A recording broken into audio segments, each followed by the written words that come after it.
State of Tamil Nadu versus Governor of Tamil Nadu WP 1239 by 2023.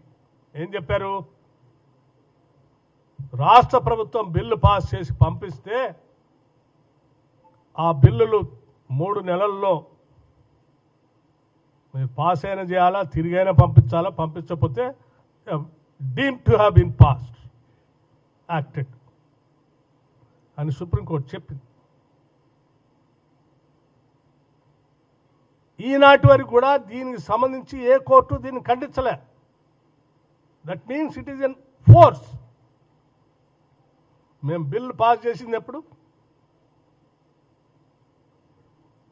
17/3/2025. మేము GO issue చేసింది ఎప్పుడు? 26/9/2025. Supreme court ఏం చెప్పింది? మీరు బిల్ పాస్ చేసిన 3 నెలల తర్వాత తిరిగి అది పంపించకపోతే deemed to have been passed, assented అని. అంటే దట్ మీన్స్ మేము పాస్ చేసినటువంటి బిల్లు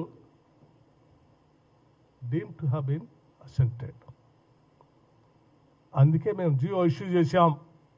జియోని బేస్ చేసి 42% రిజర్వేషన్తో పంచాయతీరాజ్ ఎన్నికలు పోతా ఉన్నాం. మీరేం చేస్తూ ఉన్నారు?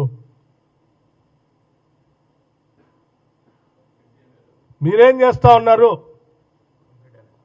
కాంగ్రెస్ పార్టీ ఈ రాష్ట్రంలో ఉన్నటువంటి ఓబీసీల కోసం ఇంత పెద్ద ఎత్తున సహేతుకంగా, సైంటిఫిక్గా, పకడ్బందీగా ఒక 100 సంవత్సరాల తర్వాత ఈ దేశ చరిత్రలో ఎక్కడా చేయనటువంటి కాస్ట్ సర్వే చేసి దాన్ని బేస్ చేసుకొని వీళ్ళకి న్యాయం చేస్తూ ఉంటే ఈరోజు అది రాకుండా అడ్డుపడి కపట నాటకంతో కుట్రలు జరిపిన మీ ఇద్దరు చివరికి సిపెక్ సర్వేలో కూడా పాల్గొనలే. మీరు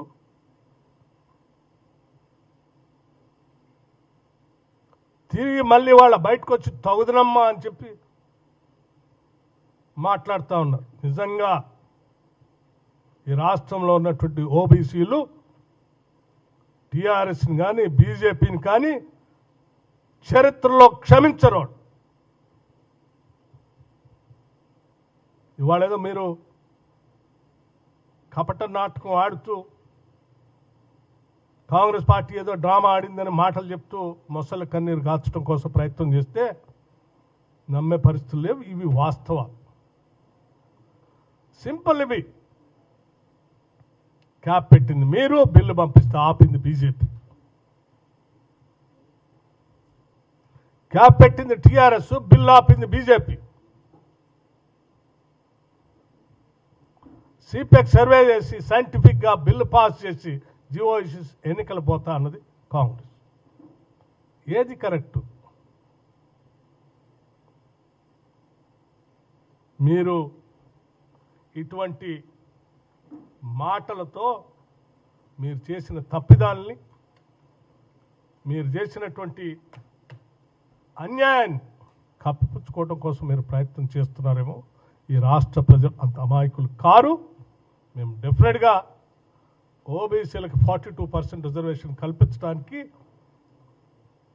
మా ప్రభుత్వం, రాష్ట్ర ముఖ్యమంత్రి రేవంత్ రెడ్డి గారి నాయకత్వంలో యావత్ క్యాబినెట్, మా నాయకుడు రాహుల్ గాంధీ గారు ఏ ఆలోచన అయితే మాకు అందించి ముందు బొమ్మని చెప్పారో ఆ ఆలోచనకు అనుగుణంగా ఈ రాష్ట్రంలో ఓబీసీలకి రిజర్వేషన్ కల్పించడం కాదు, కేవలం ఈ రాష్ట్రంలో కాదు, ఈ దేశంలో కూడా తెలంగాణ మోడల్ అని చెప్పి యావత్ భారతదేశంలో ఈ 42% రిజర్వేషన్ ఆర్ ఈ కాస్ట్ సర్వే జరిపి జనాభా దామాషా ప్రకారం ఓబీసీల రిజర్వేషన్ వచ్చేంతవరకు అటు న్యాయస్థానాల్లో పోరాడతాం, ఇటు రాజకీయంగా కూడా పోరాడతాం.